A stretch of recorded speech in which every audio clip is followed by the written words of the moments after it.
The awful headline reads as this: Texas woman says 10-year-old girl's organs may have been harvested without permission.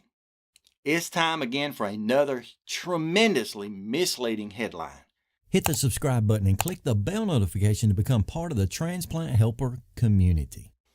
Hey folks, welcome to Transplant Helper today. My name is Jim Merle. I want to go over one of the most recent headlines that's come out the last few days.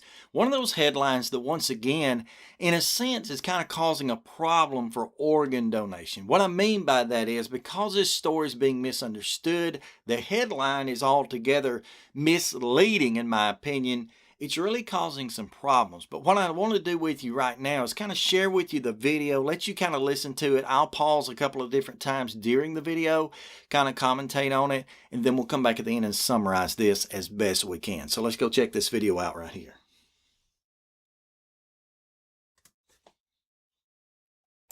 We did not sign up for this.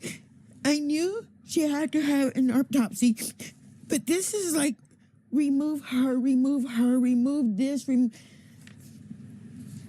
She was 10 years old.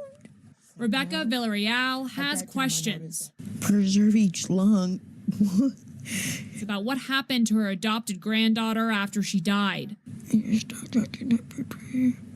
4 days after Elena Castilla died, this memo was sent to the doctor who would perform her autopsy, giving instructions to harvest Elena's organs. All right, I'll stop right there. That's the first thing you need to listen very carefully to about this story that kind of reveals a little bit more of the truth. Now, the assumption for many people who've seen this circulating around the internet, especially those who just read the headline, which, by the way, please let me remind you again, if you're interested in a story enough to read the headline and it kind of catches your attention and maybe you pause there on the Facebook page, go ahead and take time to read at least some of the articles so you've got some idea of what's going on, because what you find out right here is that her organs were removed 4 days. That's 4 days after her death. What does that tell me? Immediately that tells me one thing: these organs were not being removed for organ donation, as in to be given to a recipient. And that's kind of where this story is getting a really terrible rap. And that is because many people are seeing this headline, they're saying, there it is again. You know, they're stealing organs to save lives, organ donation and that sort of thing. I'm not going to be a part of that because it's just, you know, it's black, maybe on the black market type thing. That's not what this is. This is a 10-year-old child who's died, and they're basically doing an autopsy. Now let's see a little bit more of this. Who are these monsters? These are monsters. Who are these people? I didn't sign no papers. I didn't sign for them to disassemble. Okay, now before we go any farther, I totally am sympathetic with his grandmother over and beyond. Again, I've got 5 children. I know exactly, you know, how it feels to be a father, to be a parent of any child. In this case, this is an adopted child. 3 of my 5 are adopted, so I know exactly where this is. I know where you're coming from on this.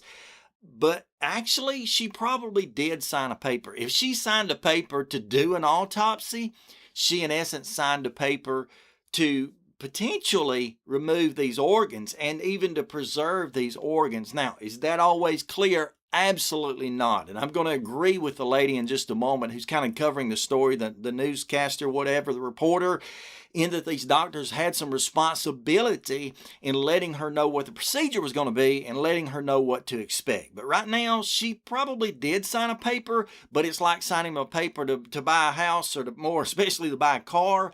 There are a lot of hidden language in there, a lot of fine print, and this is unfortunately some fine print that I absolutely agree she needed to understand, and people need to do a much better job in every situation, because she's not the only person ever to have an autopsy. Families need to understand what autopsies involve and potentially what could come up. Let's watch a little bit more here. Letter signed by Chief Medical Examiner Dr. Sam Andrews. It instructs the doctor to preserve the brain, remove the cervical spine, eyes, and lungs, among other things. Who is this?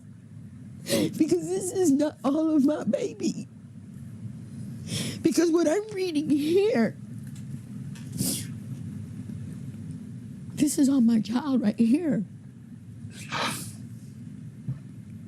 Remove flesh, hang, preserve the heart. I don't even have raw heart. I completely agree with you there, Grandma.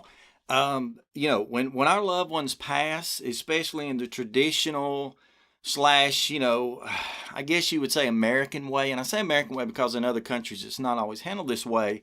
We expect to have a body, to have something to bury, or in this case, I assume to be cremated. We expect to have something there to hold on to, something that'll bring us comfort, not to make everything all right, but to at least bring us a sense of comfort and closure.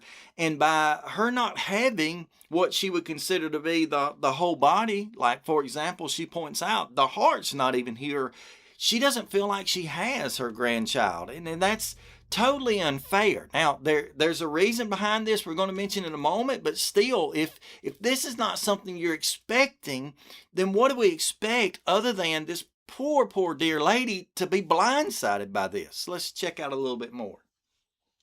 We tried to see copies of these autopsies from the ME's office, but no one returned our call. Elena suffered most of her life from the effects of shaken baby syndrome. Rebecca adopted Elena when she was just 1 year old. All right, right there. We'll pause again. I think another key comes in. Just like we heard a few moments ago that this was a harvesting of the organs 4 days after death, proving that it was not a part of the typical organ donation process.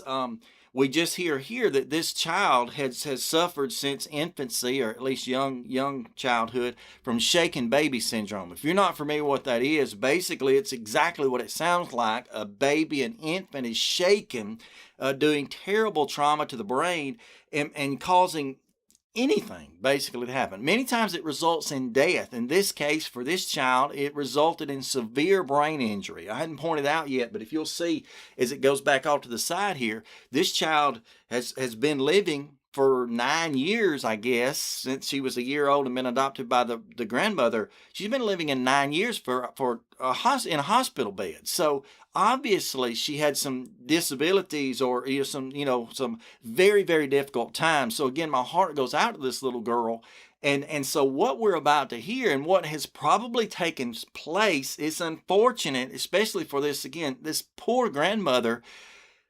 What's taking place is they're doing an autopsy because now there's about to be a criminal investigation. I don't know who it was who shook this baby or caused this traumatic injury as they did, but I tell you what, whoever it is, it has now resulted in a death and it's going to be treated as a death, okay? That's what's about to happen. That's why this autopsy is being done. It's being done not only to discover the cause of death, but to attribute whatever that cause of death was back to something in her past, this poor little girl's past, that is traumatic, and to point a finger and to put a finger on someone who deserves, and I'm saying this, maybe my opinion, not yours, but someone who I believe absolutely deserves to pay for this. Someone deserves to pay for this because this went from malicious injury to a child, and I'm not a lawyer, so that's probably not the right term, but from a terrible injury, a traumatic injury to a child that's already caused her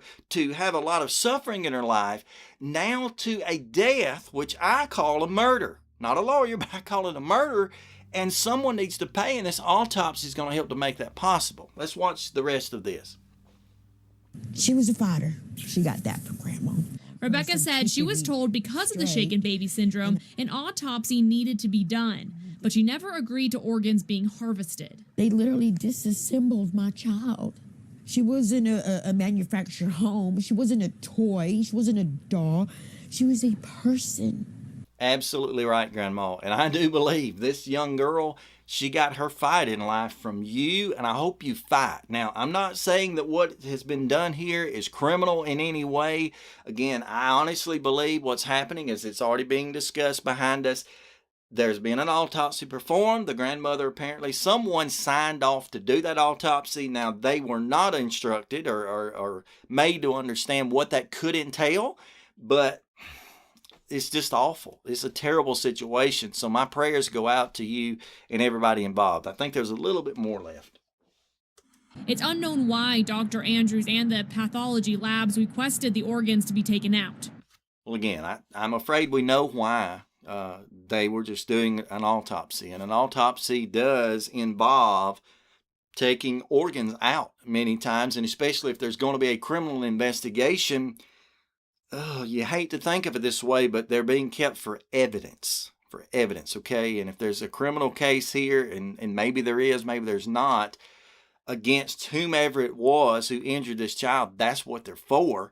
But that doesn't change the fact that I really believe there needs to be a change, or at least some education done as far as telling families what's involved in this, why they're doing things. They could have the common courtesy of explaining to these families, to this grandmother in particularly, doctor, you should have explained to her what was going on, why it was going on, and what potentially, again, was going to be done. That's just my opinion on it. Now, why have I made this video? Well, for the main reason is because I am a part of the Transplant Helper right here. You are too, you who are viewing it. And I don't want any light being shed on transplant and organ donation that's not proper. I don't want any misleading headlines like this one is absolutely misleading. Read it again. I'll put it on the screen. This is misleading here. I don't want any misconceptions occurring. So this is not an organ donation situation. This is an autopsy situation, and that's all that it is. Now, how this grandmother has been treated in that, or maybe not respected in that, that's a cause that really does need to be sorted out. But anyway, if you're someone who's seen this article thumbing through Facebook or somewhere on, on the internet, just take time and read it, and rest assured what this is, and then go ahead and say a prayer. Certainly say a prayer for this poor grandmother and what she's having to deal with emotionally, and help her to either to get some justice here, if that's what comes out of this. I don't know that it will, but at least to have some closure and some understanding as to what this is. And maybe it's the case that if there's a criminal case involved, there's going to be a point in the future when, this girl's, the remains of her body are going to be returned. I don't know how else to describe that. Anyway, this has definitely not been a very encouraging program, but I hope that it sheds some light, and just keep the positive attitude. Organ donation is great. It saves lives. And at least here in the U.S., we're blessed because there's not nearly as many dirty dealings as some of these headlines may lead us to believe. Thank you so much for joining me today. Until next time, each of you, please stay stronger, friends.